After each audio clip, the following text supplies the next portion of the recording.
So this was one of the essays which was identified in the final week before the Easter holidays as an essay that you'd find quite difficult. And here is me, or here am I, should I say, giving you some advice on the sort of things I'd write about in this essay. And I admit it's quite a hard one. It made me stop and think a little bit about my paragraphs and the sorts of evidence I would include. The thing that I want to stress with all of these podcasts is, though, don't learn them and think that this exact question is going to turn up. Remember, you're going to have to think on your feet, and the likelihood of you being able to regurgitate exactly what I tell you in one podcast or any example answer I've given you from the past is very unlikely. Think on your feet and apply the knowledge that you might learn in this podcast to whatever questions land in front of you in the exam. There are different ways that you could attempt this answer. For example, you could write about Harefoot as a paragraph, about the reign of Harthacnut, and about the reign of Edward, but I imagine you'd find that quite difficult because you don't probably know as much about Harefoot and Harthacnut as you would about Edward.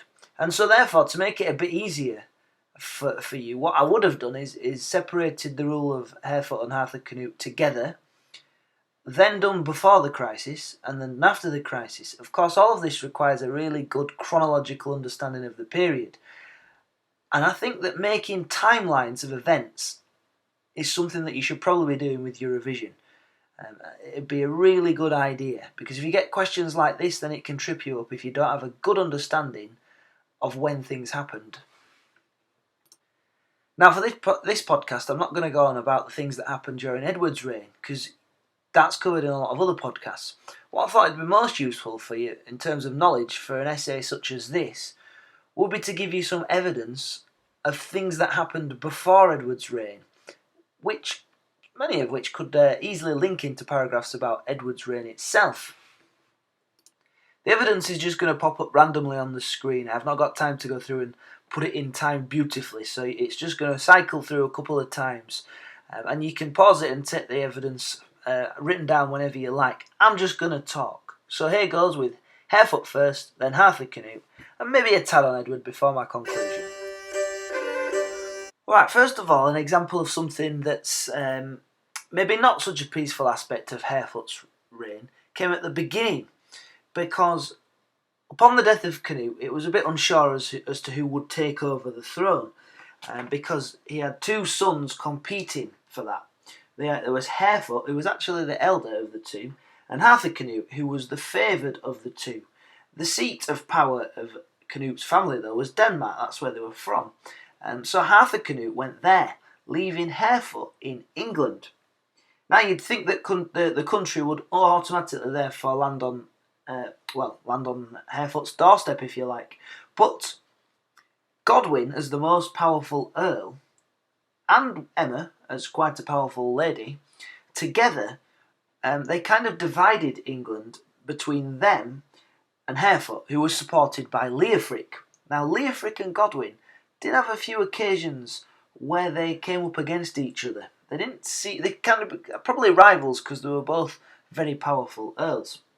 Anyway, for a while, the country was divided until, and I say for a while, probably about 4 years it was divided, 3 or 4 years, until Alfred, Edward's brother, decided, for whatever reason, to visit England. Now, it's quite controversial as to why that was.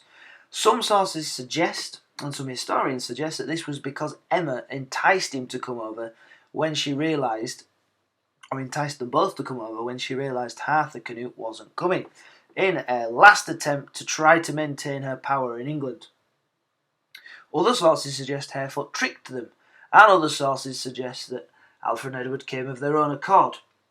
Whatever happened, they came separately, and Alfred came first, was intercepted by Godwin. Now, it could well be that Alfred thought Godwin would help him, because he was probably aware of the situation in England at the time. But Godwin had seen which way the wind was blowing, and I don't mean that literally. He was initially supporting Harthacnut. He was a clever man, was Godwin. He must have probably assumed, with the weight of Denmark behind him, Harthacnut was going to be the eventual king of England and Denmark. But Harthacnut was stuck in a war with Magnus of Norway and couldn't come to England. And as time went on, Godwin's position allied to Emma and Harthacnut, became weaker. He needed to change sides, and he needed to make a grand gesture to earn the favour of Harefoot, who was going to be the next king. And Harefoot was probably pretty annoyed at Godwin for not siding with him in the first place.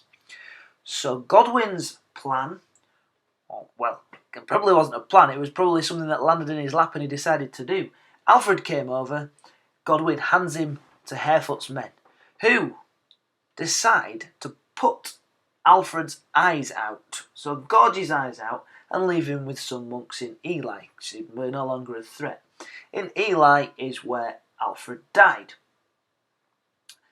Then, William of Poitiers, who was a Norman writing after 1066, alleged that Edward tried to land in England. Many sources agree that Edward did try to land in England, but William of Poitiers suggests he came with 40 ships, which is a little bit unlikely, because it would have been a great expense to bring 40 ships, and why would the Normans pay for Edward to have these 40 ships and all these men with him, in what would have been a fairly hopeless attempt at gaining any power in England? Anyway, it is perhaps more likely that a small force, probably less than 40 ships, landed in England, fought a small skirmish or small battle, according to Peter Rex in his book Edward the Confessor, and then withdrew before any reinforcements could arrive. These incidents are all evidence of things not being entirely stable in England, but for the early medieval period, we must remember that civil war never broke out. Harefoot's kingdom was never seriously invaded, and therefore, in terms of huge instability, there wasn't much, which kind of backs up the conclusion, which I'll come to at the end, that it was a stable period for England from 1035 to 1066, but only just.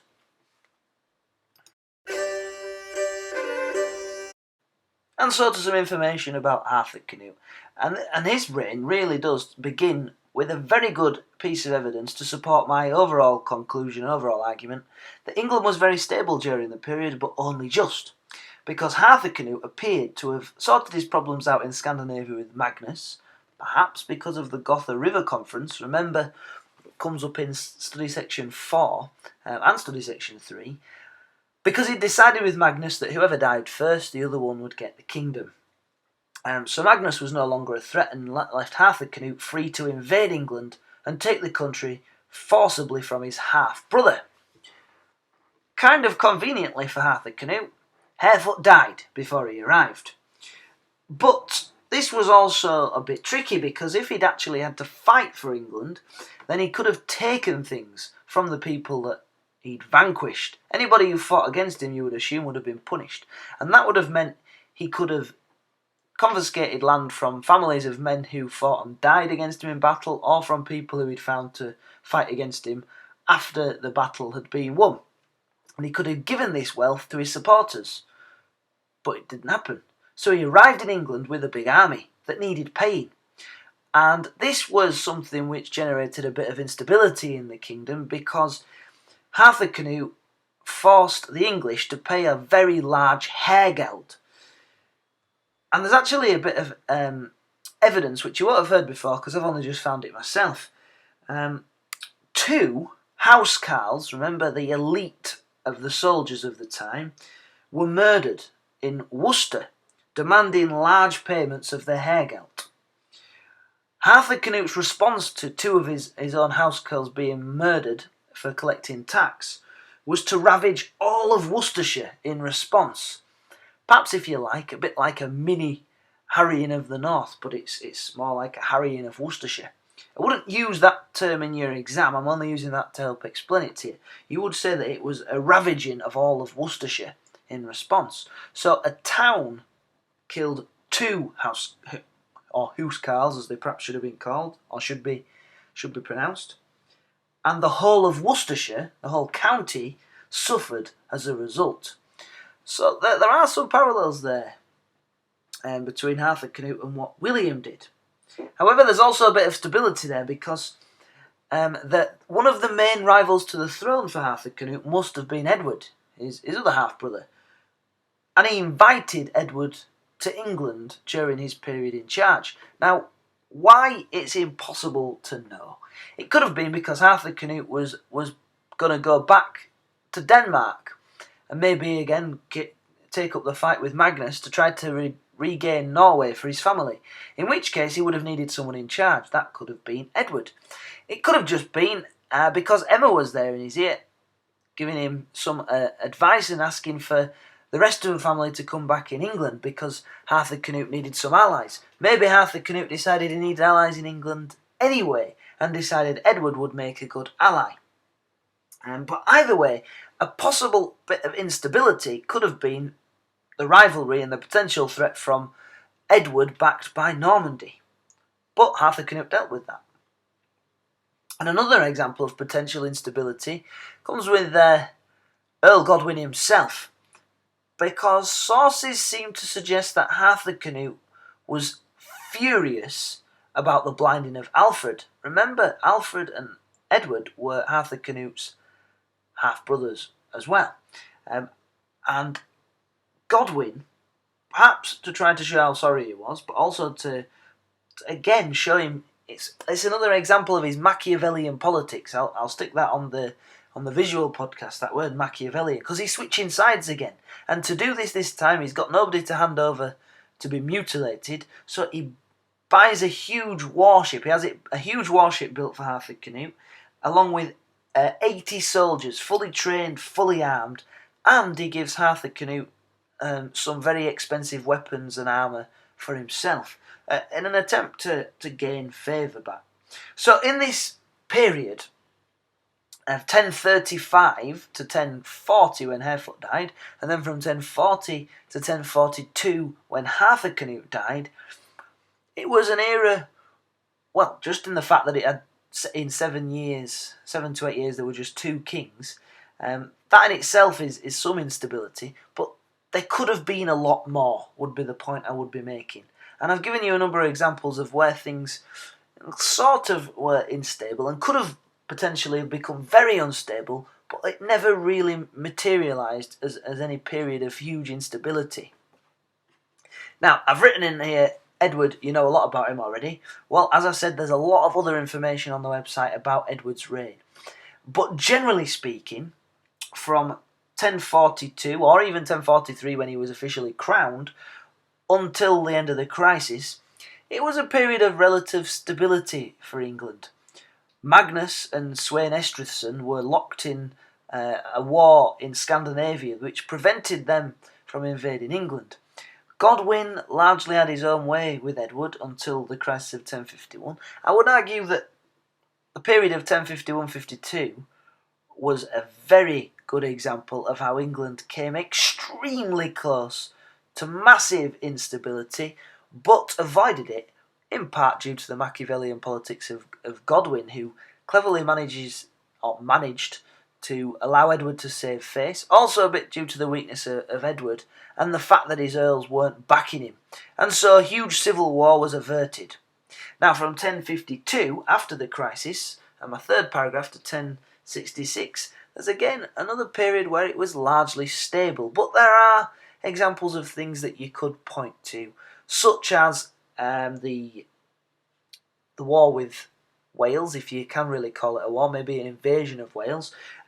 There's the example of Siward fighting Scotland, or fighting at least Macbeth in Scotland to put Malcolm on the throne. There's the instability with Tostig and the potential revolt of Northumbria, which could have got really nasty. All of these things were averted before they became huge problems. They were dealt with in one way or another. But you can learn all about them in other podcasts. So the conclusion would be that it was an unusually stable period for England at such a time when instability was more likely than stability, really, though there were some instances where huge instability was only just avoided. Perhaps first when Harefoot died, just before Arthur Canute invaded. Perhaps at the start of Edward's reign, when Magnus was distracted from invading.